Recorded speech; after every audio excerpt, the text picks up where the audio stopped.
Welcome to Deepthi Chandra channel. ఈరోజు మనము ఇంట్లోనే ఎయిర్ ఫ్రైయర్లో వెజ్ పాకెట్స్ ప్రిపరేషన్ ఎలా చేసుకోవాలో చూద్దాం.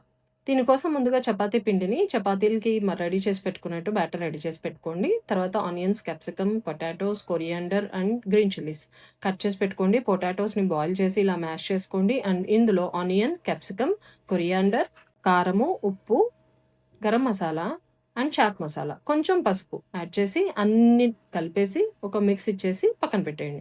మనం ప్రిపేర్ చేసుకున్న రోటి పిండితోటి చపాతీ చేసుకొని ఈ వెజ్ పాకెట్స్ లాగా అందులో మనం రెడీ చేసి పెట్టుకున్న మిక్చర్ని స్టఫ్ చేసేసి ఇలా జస్ట్ పాకెట్స్ లాగా వెజ్ పాకెట్స్ లాగా పెట్టుకొని ఎయిర్ ఫ్రైయర్లో 180°C 10 minutes పెట్టేయండి.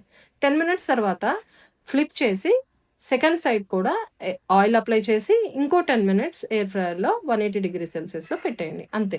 మెక్డానల్డ్స్లో మనం టేస్ట్ చేసి ఉంటాం కదా, మీరందరూ వెజ్ పాకెట్ సేమ్ అలానే టేస్ట్ ఉందండి. ఒకసారి ట్రై చేసి చూడండి. Please subscribe. Thank you.